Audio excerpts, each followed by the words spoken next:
10,000 करोड़ रुपए। जरा इस नंबर के बारे में सोचिए। ये कोई छोटी मोटी रकम तो है नहीं, है ना? ये असल में एक बहुत बड़ा दांव है जो भारत सरकार लगा रही है, और वो भी सिर्फ एक अपने ही देश में बने वेपन सिस्टम पर। तो सवाल ये उठता है कि भारत आखिर किस एक हथियार पर इतना बड़ा दांव खेल रहा है, और इसमें ऐसा क्या खास है कि इतना बड़ा इन्वेस्टमेंट किया जा रहा है? तो जवाब है Pinaka. Pinaka multi barrel rocket launcher. और आज के हमारे इस विश्लेषण में हम इसी पावरफुल वेपन सिस्टम की दुनिया में थोड़ा और गहरा उतरेंगे।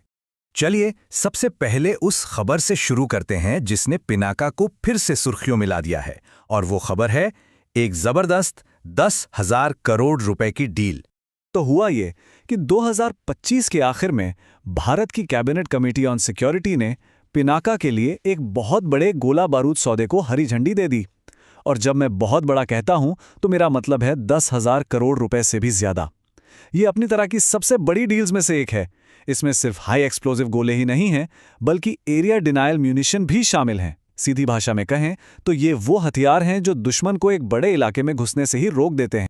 अच्छा, तो ये इतनी बड़ी डील हुई क्यों?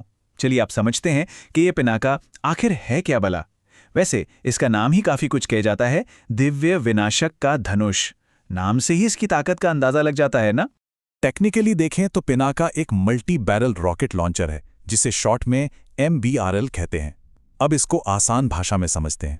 सोचिए, ये पहियों पर लगी एक आर्टिलरी है जो 1 मिनट से भी कम में दर्जनों रॉकेट दाग सकती है। इसका एक ही काम है, किसी भी टारगेट एरिया को अपनी जबरदस्त फायर पावर से पूरी तरह से पाट देना। पर जानते हैं इसकी सबसे दिलचस्प बात क्या है? इसका नाम। ये नाम भगवान शिव के पौराणिक धनुष पिनाक पर रखा गया है। वो धनुष जो बुराई को खत्म करने और धर्म की रक्षा का प्रतीक माना जाता है। तो सोचिए, ये नाम इस मॉडर्न हथियार को कितना गहरा सांस्कृतिक और सिंबॉलिक मतलब देता है। पिनाका का सबसे बड़ा टैक्टिकल एडवांटेज है इसकी शूट एंड स्कूट वाली खासियत। ये काम कैसे करता है? बहुत सिंपल। पहला स्टेप, शूट। सिर्फ 44 सेकंड में 12 रॉकेटों की बौछार जो करीब 1 स्क्वायर किलोमीटर के एरिया को तबाह कर सकती है। और फिर फौरन आता है दूसरा स्टेप, स्कूट। मतलब लॉन्चर वाली गाड़ी तुरंत वहां से निकलकर किसी दूसरी जगह चली जाती है। क्यों? ताकि दुश्मन जब जवाबी हमला करे तो उसे टारगेट ही ना मिले। यही चीज इसे आज के बैटलफील्ड में इतना खतरनाक और असरदार बनाती है। तो सवाल ये है कि पिनाका आज इस मुकाम तक पहुंचा कैसे? चलिए इसकी पूरी जर्नी पर एक नजर डालते हैं। कैसे ये एक रॉ बैटलफील्ड वेपन से आज का एक सोफिस्टिकेटेड, एकदम सटीक हथियार बन गया। इसकी कहानी 2 दशक से भी ज्यादा लंबी है। देखिए, 1999 में कारगिल युद्ध में इसका डेब्यू हुआ, जहां इसने पहाड़ों की चोटियों पर बैठे दुश्मन के होश उड़ा दिए। इसकी कामयाबी देखकर 2000 के दशक में इस पर और काम शुरू हुआ, नई रेजिमेंट्स बनी। फिर आया साल 2023, एक बहुत बड़ा मील का पत्थर, जब भारत ने इसे आर्मेनिया को एक्सपोर्ट किया, और 2025 में इसने 120 किलोमीटर की रेंज वाले गाइडेड रॉकेट का सफल टेस्ट करके अपनी ताकत को एक नए लेवल पर पहुंचा दिया। पर पिनाका की कहानी सिर्फ इसकी टेक्नोलॉजी या ताकत तक ही नहीं है। नहीं, यह भारत की फॉरेन पॉलिसी और इसकी बढ़ती इंडस्ट्रियल एम्बिशन का भी एक बहुत बड़ा सिंबल बन चुका है। मतलब ये सिर्फ एक हथियार नहीं है, पिनाका भारत की मेक इन इंडिया पॉलिसी का एक जीता जागता उदाहरण है। और जो इसका एक्सपोर्ट हुआ है, खासतौर पर साउथ कॉकेसस रीजन में, उसे सीधे सीधे अजरबैजान, तुर्की, पाकिस्तान के बढ़ते मिलिट्री एक्सेस के जवाब के तौर पर देखा जा रहा है। अब इसे थोड़ा ग्लोबल लेवल पे समझते हैं। इसके तुलना करते हैं अमेरिका के फेमस हिमार्स सिस्टम से। देखिए, पिनाका का फोकस है एक साथ 12 रॉकेट दागकर एक बड़े एरिया को सैचुरेट करना, मतलब भारी बमबारी। वहीं हिमार्स 6 रॉकेटों से सर्जिकल स्ट्राइक जैसी सटीकता पर जोर देता है। तो ये बैटलफील्ड की 2 अलग अलग फिलॉसफीज हैं।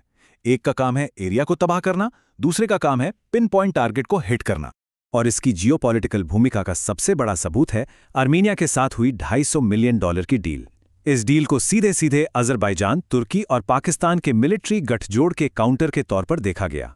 और दिलचस्प बात यह है कि यह हथियार ईरान के रास्ते भेजे गए, जिससे भारत, आर्मेनिया और ईरान के बीच एक नया ट्राइलैटरल कोऑपरेशन भी दिखा। जाहिर है अजरबैजान को ये बात बिल्कुल पसंद नहीं आई और उसने भारत पर युद्ध भड़काने का आरोप लगा दिया। चलिए अब आखिरी हिस्से पर आते हैं और देखते हैं कि पिनाका का भविष्य क्या है। ये प्लेटफॉर्म आगे किस दिशा में जा रहा है।